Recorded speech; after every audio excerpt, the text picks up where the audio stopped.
Allahu Akbar, Allahu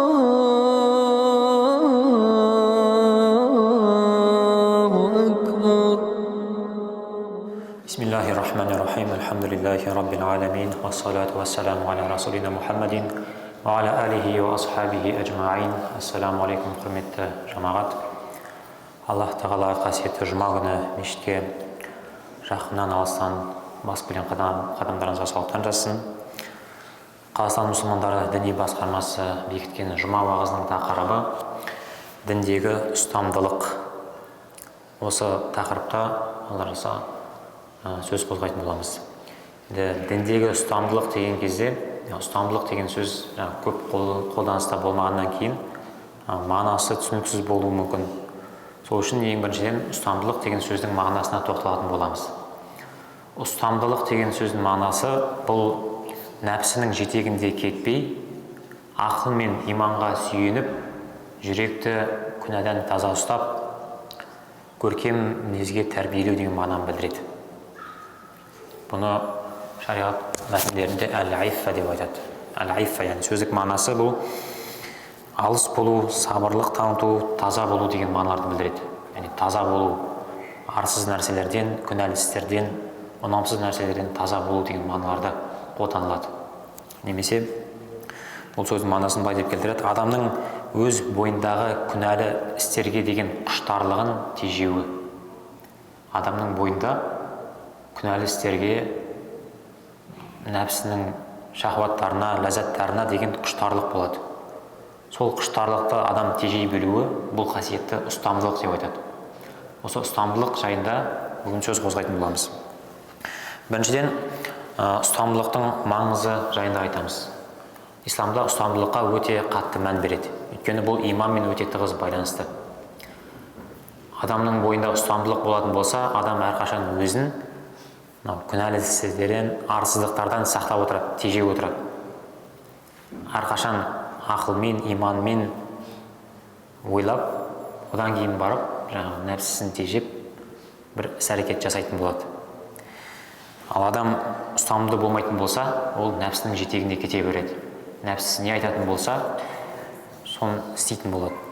Қандай бір ләззат, шахваттарға бұйыратын болса, соның жетегінде жүре береді. Сөйтіп, ертең сұрау қиын болған күнәларға әкеліп соғады бұл нәрсе. Ұстамдылық адам үшін сабырлы болуға, құмарлықтардан тыйылуға көмектеседі, және де қоғамға да бұл өте үлкен пайдасы бар. Өйткені қоғамда бұл тәртіпке салады, және де отбасында береке мен жастарды теріс әрекеттерден алшақ ұстауға тырысады. Яғни, қараңыздар, ұстамдылық деген сипат бұл адамның арсыздықтан тыюға және де нәпсісін тәрбиелеуге ынталандырады. Ал нәпсімен күрес бұл шариғатымыздың қойған талаптарының бірі. Сол үшін нәпсімен күресті бізде үлкен күрес, үлкен жихад деп айтады, дұрыс па? Адам өмірден өткенге дейін әр күні өзінің нәпсісімен күресте болады. Нәпсісі оны азғындыққа, нәпсінің шахваттарына бұйыратын болса, адам сол нәпсісімен өле-өлгенше күресі өтеді. Сол үшін Абай атамыз өзінің өлеңінде айтады: мықтымын деп мақтанба, ақыл білсең, мықты болсан өзіңнің нәпсіңді жеңге айтады. Түсінді ме? Адам білектің күшімен мықты болмайды, бәлкім өзінің нәпсісін жеңу арқылы, өзінің нәпсісін тәрбиелей алу арқылы мықты болады. Және де Пайғамбар саллаллаху хадисіне келеді ғой: хуффатил жаннату бил макари ва хуффатин нару бишахават деп келеді ғой. Жәннат ұнамсыз нәрселермен қоршалған дейді. Ал тозақ болса нәпсіге жағатын ләззаттармен қоршалған. Яғни тозаққа апаратын нәрсе нәпсіге жағымды, ұнамды болып келеді. Арсыздықтар, зина, дүние мүлік, азғындық, оның барлығы нәпсіге ұнайтын нәрселер. Ал жәннатқа апаратын нәрселер, олар нәпсіге өте ауыр болып келетін. Құлшылық жасау бұл нәпсіге оңай емес. Өзін күнәдан тыю бұл да нәпсіге оңай емес. Өзінің ақшасынан бөліп, мұқтаждарға көмектесіп садақа беруде бұл да нәпсіге ауыр келеді. Сол үшін бұл жәннатқа апаратын нәрселер ұнамсыз нәрселермен қоршалған деп Пайғамбарымыз саллаллаху алейхи вассалам өзінің хадисіне айтады. Ал қашан біз сол өзімізге ұнамайтын нәрселерді нәпсіге сол нәрсеге бойындырып қойсақ, сол нәрсеге септесетін болсақ, біз Алланың разылығына бір қадам жақындап жәннатқа баруымыз, жәннатқа деген қадамымызды жақындатамыз. Енді айттық қой, жаңағы ұстамдылық бұл нәпсіні тәрбиелеудің бір жолы. Нәпсіні күнәлі істерден тәрбиелеуге апаратын бірден бір жол осы ұстамдылық. Алла Тағала қасиетті Құранда айтады: «Вақул лил муъминат» деп айтады. Ей Мұхаммед, мүмин әйелдерге айт: «Яғдудна мин абсарихинна» көздерін арамнан сақтасын, «Уяхфазна фуруджахунна» тәндерін зинадан сақтасын, яғни ұятты жерлерін зинадан, ойнастықтан сақтасын деп айтады. «Вала юбдина зинатахунна илля ма зухара минха» және де еріксіз көрінген жерлерден басқасын әурет жерлерін жапсын деп айтады. Яғни бұл тыйылған нәрселердің үшеуі де адамның нәпсісіне, бұл жерде әйел адамдар айтып тұр ғой, әйел адамның нәпсісіне қиын келетін нәрселер. Біріншісі жаңағы көзін арамнан сақтау. Ер адамның нәпсісі не ал дейді? Әйел адамдарға қарағысы келеді, дұрыс па? Жас қыздарға қарағысы келеді, нәпсі сондай сұлу қарағысы келеді.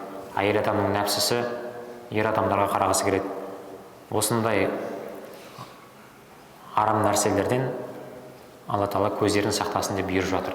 Екінші жаңағы тыйым салынған нәрсе бұл ұятты жерлерін, яғни тәндерін сақтасын, ойнастықтан, зинадан сақтасын деп айтады. Бұл да адамның нәпсісіне жағатын нәрсе. Қазіргі таңда адамдар не істейді? Кеш үйренеді. Бірақ адамның болмысы, денесі шахуатта қалайды, дұрыс па? Өзінің жаңағы мұқтаждығы бар.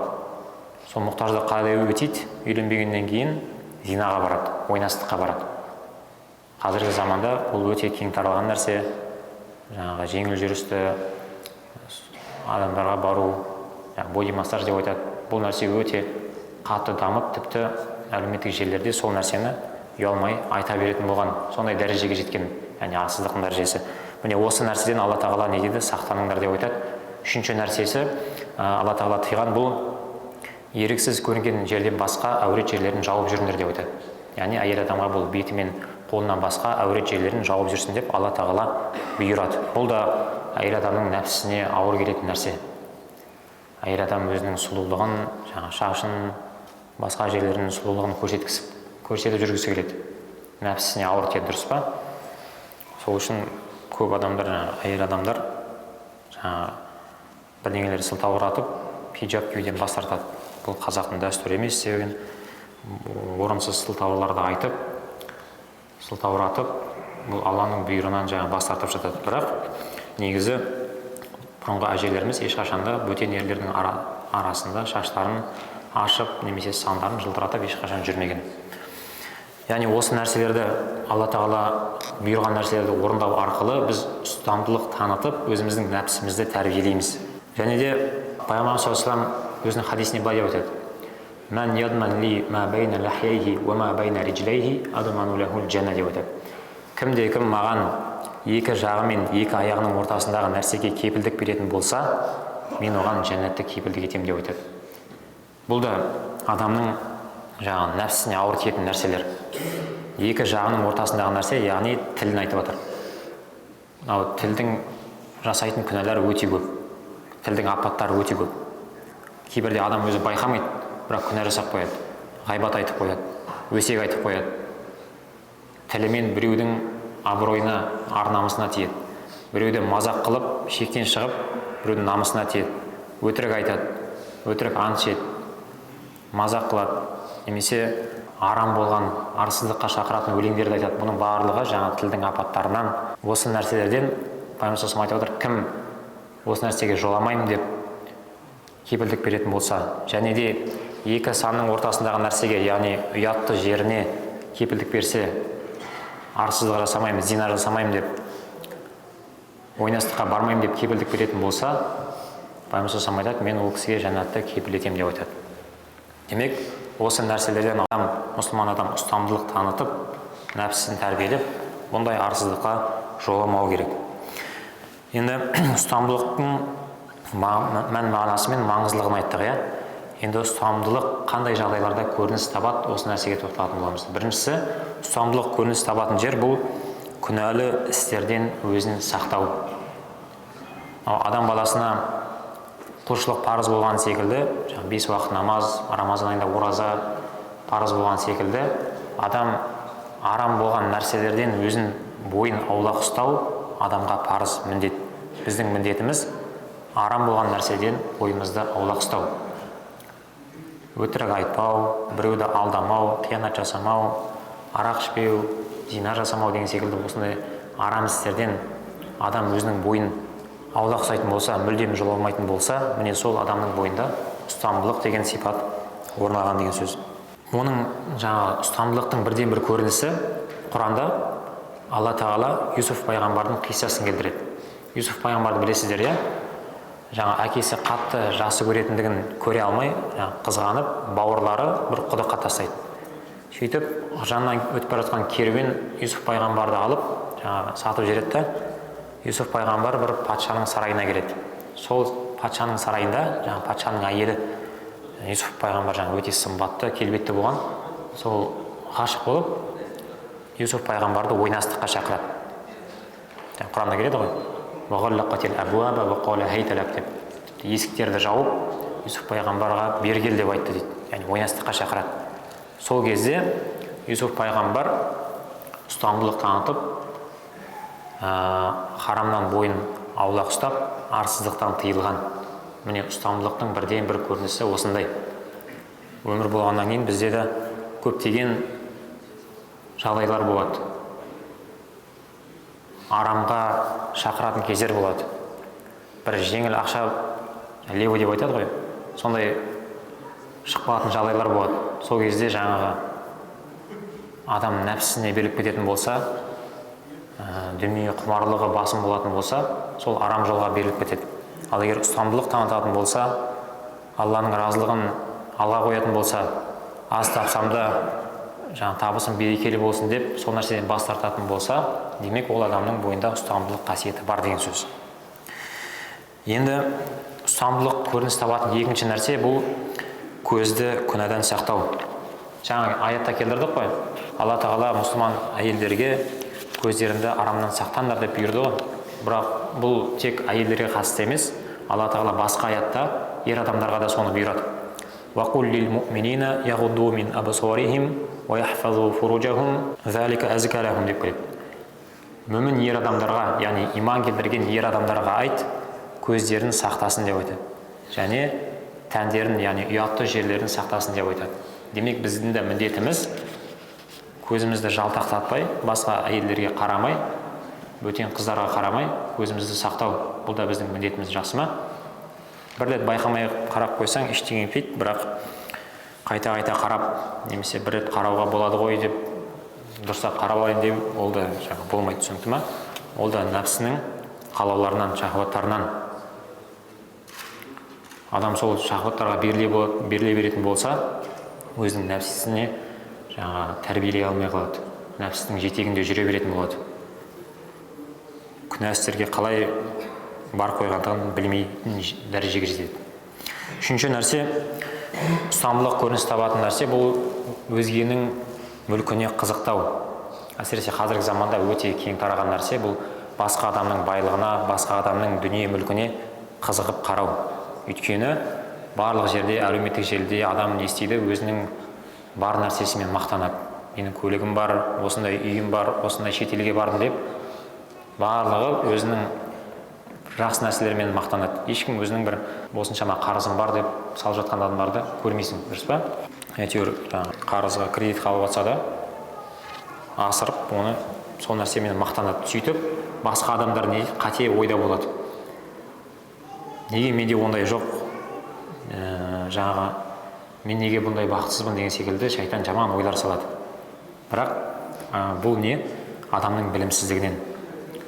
Адам жалпы білу керек, барлық адам бай болған міндетті емес.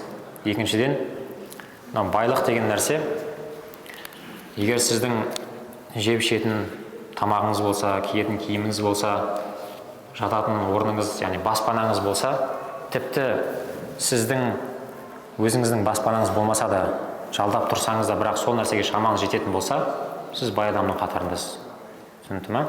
Егер сіз бала шағаңызға осы нәрсемен қамтамасыз ететін болсаңыз, баспанамен, киім кешегімен, тамағымен, тіпті жалдап тұратын болсаңыз да, бірақ қамтамасыз етіп отыратын болсаңыз, сіз өзіңіздің отағасы ретінде міндетіңізді толықтай атқарып жүрсіз. Бұл нәрсені әйел адамдар да білу керек. Өйткені әйел адамдар көбінесе сондай келеді, жаңағы пәленшенің күйеуі әйеліне алтын әперіпті, шетелге апарыпты деген секілді. Сен неге солай істемейсің? Сен неге жаңағы өзің міндеттеріңді атқармайсың деп, кейбір кезде өзіне міндет болған нәрселерді күйеуіне міндеттеп жіберуі мүмкін. Бірақ негізі күйеуі оның не істеп жүр? Өзінің міндетін дұрыс атқарып жүр. Адам зәулім үйде тұруы, бұл қосымша нәрселер жақсы ма? Осы нәрсені түсінуіміз керек. Және де не нәрсе істеу керек? Қолда бар нәрсеге қанағат ете білуіміз керек. Өйткені байлық ол тек қана ақшаны деген нәрсе емес, дүние деген нәрсе емес. Адамның денінің сау болуы, ешқандай ауруың жоқ болуы, бұл да бір баға жетпес байлық. Ағайындарының болуы, салихалы жары болуы, бала шағасы болуы, бұл да бір үлкен байлық. Ал ең үлкен байлық бұл адамның иманы, дұрыс па? Адам өзінің жаратқанын танып, оған құлшылық ететін болса, ол үлкен баға жетпес байлық. Ең үлкен байлық осы. Өйткені адам иманының арқасында ертең дүниеден өткеннен кейін мәңгілік жәннатқа апаратын нәрсе бұл адамның иманы. Ал қаншама байлар, өкінішке орай, иманы болмаса, мәңгілік тозаққа баруы мүмкін. Алла тағала қасиетті Құранда мынандай аят келтіреді. Садақаны дейді, өзін Алла жолына басы байлы бағыштаған кедейлерге беріңдер дейді. Олардың ар намысы мен ұстамдылығына қарап, жағдайынан бейхабар адам оларды бақуатты деп ойлап қалуы мүмкін дейді. Алайда сен оларды ибалы жүздерінен ақ танисың дейді. Олар елден еш нәрсе сұрамайды, игі жолда хайыр садақа ретінде не берсеңдер де Алла оны біледі деп айтады. Яғни сондай да бір топ болады дейді, кедейлі мұқтаж адамдардың тобы болады. Олар өздері мұқтаж болса да адамдардан еш нәрсе сұрамайды дейді. Міне сондай адамдарға садақа беріңдер деп айтады. Түсінікті ме? Кедейлердің осындай тобына садақа берулерің жақсы деп айтады. Өйткені кейбір адамдар болады, жаңағы мұқтаждығы болса адамдардан қайыр сұрайды. Немесе басқа адамдар болады, сұраншақ, яғни қайыр тілеуді өзіне кәсіп қылып алатын болады. Адамның мұқтаждығы өтелген болса да, өзінің барлық мұқтаждығын жапса да, өзіне кәсіп қылып алатын болады. Міне сондай адамдарға қайыр садақа бергеннен гөрі, мынау қаншама мұқтаж болса да, бірақ адамдардан ештеңе тілемей, шақтанбай, қанағат ететін адамдарға садақа берулерің хайырлы деп айтып отыр Алла Тағала.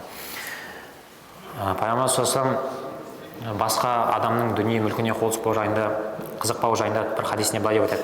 Мән такаффала ли алла яс'алан наса шай'ан ва атакаффалу лаху бил жанна деп айтады. Кімде-кім маған адамдардан еш нәрсе сұрамаймын деп кепілдік беретін болса, мен оған жәннатты кепілетемін деп айтады. Соны айтқан кезде Пайғамбар саллаллаху сахабасы, Сәубан деген сахабасы мен деп айтады. Яғни мен осы нәрсені жасаймын деп, сөйтіп одан кейінгі сахабалар айтады, мынау Сәубан деген сахаба шынымен сол күннен кейін адамдардан еш нәрсе сұрамаған деп айтады. Яғни мұсылман адам, ізгі адам, басқа адамның дүниесіне қол сұқпайтын, немесе жаңағы қызығушылықпен қарамайтын, көре алмаушылық танытпайтын адам болу керек. Және де басқа адамдардан бір нәрсе дәметпеуге тырысу керек. Басқа адамдардан сұраншақ болудан аулақ болу керек. Түсінікті ме? Өйткені біз қашан басқа адамдардан мұқтажсыз болатын болсақ, Алланың алдында да, адамдардың алдында да дәрежеміз жоғары болады. Адам сұраншақ болған сайын оның дәрежесі түсе береді. Ал ешкімге мұқтажсыз болып, аз болса да қанағат етіп жүрсеңіз, сіздің дәрежеңіз биік болады. Өйткені басқа адамдарды кездестіріп, мысалы бай адамды кездестірсеңіз де, екеуіңіз дәрежеңіз бірдей болады. Өйткені сіз оған айта аласыз, бай болсаң, өзіңе байсың, мен сен ештеңе сұрап жатқан жоқпын, сен ештеңе дәметіп жатқан жоқпын, Аллаға шүкір, барыма қанағат етемін деп, ол адамдармен сіз бірдей дәрежеде бола аласыз. Түсінікті ме? Ал қашан біреуге сұраншақтық танытып дәмететін болсаңыз, жағымпаздық танытатын болсаңыз, сіздің дәрежеңіз адамдардың алдында түсе береді екен. Және де осы мәселеге қатысты жаңа өзінің дүниеңе разы болу жайында Алла Тағала қасиетті Құранда мынандай аят түсіреді. وَمَا مِنْ دَابَّةٍ فِي الْأَرْضِ إِلَّا عَلَى اللَّهِ رِزْقُهَا. Жер жаһанда ризығы Алладан келмейтін бірде-бір қыбырлаған тіршілік иесі жоқ. Түсінді ма? Яғни жер бетіндегі әрбір тіршілік иесінің Алла Тағала ризығын бөліп қойған. Сіздің қолыңыздағы ризық, сіз түсінуіңіз керек, бұл Алланың берген несібесі. Әрине, бай болам десеңіз, шариғат сізге бай болудан тыймайды. Тек қана адал жолмен кәсіп табу керек, және де бұл дүние мүлікті жүрекке кіргізіп алмау керек. Жақсы ма? Бұл жайында жаңағы тағы бір нәрсені ұмытпау керек, бұл қанағатты. Абай атамыз айтады өзінің өлеңінде: талап еңбек терең ой, қанағат рахым ойлап қой деп айтады. Түсінікті ма? Қанағат рахым ойлап қой деп жаңағы 5 асыл іс көнсеңіз деп, қанағат деген сөзді 5 асыл істің ішіне кіргізіп жатыр. Өйткені адамда қанағат болмайтын болса, оған қаншама мал дүние берсең де, бәрібір оған аз болып, ол нәрсеге тоймайды. Ашкөздік танытады, дүние құмарлық танытады. Сол үшін Алла Тағаладан дүние сұрайтын болсаңыз, әлбетте Алладан қанағат сұрауды ұмытпаңыз. Өйткені қанағатыңыз болатын болса, аз дүниеңізге де сіз шүкіршілік етіп, жан тыныштығын табасыз, жүрек тыныштығын табасыз. Түсінікті ма? Жүрегіңіз тыныш болса да, бұл да бір үлкен нығмет. Өйткені қанағат деген нәрсе болмайтын болса, адам басқалардың дүние мүлкін көре алмай, жүрек тыныштығынан айырылады. Күндіз күлкіден, түнде ұйқыдан, пәленше үй алыпты десе, жаңа іші жанып, пәленше мынандай нығмет берілді десе, соны көре алмай, жүрек тыныштығынан айырылады. Айттық қой, адам барына қанағат ету керек, ашкөздіктен аулақ болу керек. Өйткені ашкөздік деген бұл жүректің рухани дерті. Пайғамбар саллаллаху алейхи өзінің хадисінде айтады: ашкөздіктен сақтаныңдар деп айтады. Өйткені ашкөздік сендерден алдын болған қауымдарды құрдымға жіберді деп айтады. Ашкөздік оларға сараңдықты бұйырған кезде, олар сараңдыққа ұшырады. Ашкөздік оларды бұзақылыққа бұйырған кезде, олар бұзақы болды. Ашкөздік оларды ағайын туыспен қарым-қатынасты үзуге бұйырған кезде, олар ағайын бауырлармен қарым-қатынасын үзді деп айтады. Түсінікті ме? Сол үшін қолда барға қанағат етіп, ашкөздіктен аулақ болуымыз керек. Осы мағынада Пайғамбар саллаллаху алейхи вассаламның мынандай хадисі бар: «Лейсал ғина ан касратил арут, валакиннал ғина ғинан нафс». Байлық деген нәрсе бұл заттардың, дүние мүліктің, ақшаның көп болуы емес. Байлық деген нәрсе бұл жан байлығы, көңіл байлығы деп айтады. Түсінікті ме? Адамның көңілі бай болатын болса, қолындағы нәрсесін басқаларға, мұқтаж адамдарға бере алады. Бірақ қаншама бай адамдар бар, өздері бай болғанмен көңілдері тар, жан дүниелері тар. Басқа адамдарға, мұқтаждарға немесе бір нәрсесін беруге жаңа нәпсі жібермейді. Ол нәрсені жасай алмайды. Енді ұстамдылықтың қалыптастыру жолдарына қысқаша тоқталып кетейік. Біріншісі бұл Алла Тағаланың жария және жасырын істің барлығын бақылаушы екендігін білу керек. Алла Тағала қасиетті Құранда айтады: «Я'ламу хаинатал а'юн ва ма тухфи суdur». Алла Тағала көздердің қиянатын және де жүректегі сырлардың барлығын біледі. Сол үшін күнәлардан әрдайым сақтанып жүру керек. Әрдайым алдыңызда күнә шығатын болса, Алла Тағала мені көріп тұр ғой деген ойда болу керек. Қашан сіз мысалы камера тұрған жерде бір жаман нәрсе жасамасаңыз, сіз әрдайым ойлап жүру керек: Алла Тағала мені әрдайым не істеп жүргенімді, не айтып жүргенімді хабардар. Сол үшін күнәлі істерден тыйылу керек. Екінші нәрсе бұл Алладан күнәлі істерден сақтауын тілеп дұға ету, әрқашан дұғада болу. Пайғамбар саллаллаху дұғасында айтады: Аллахумма инни ас'алукал худа ват-туқа вал-афафа вал-ғина. Алла Тағала мен сізден тура жолда болуды, тақуалықты және ұстамдылықпен және басқа адамдарға мұқтажсыз болуды сұраймын деп дұға ететін болған. Біз де осылай дұға етіп ұстамдылықты сұрауымыз керек екен. Аллах Тағала естіп білгендерімізге амал етіп нәсіп етсін. Ва ахиру дa'вана анил хамдулиллахи раббил аламин. Алла разы болсын.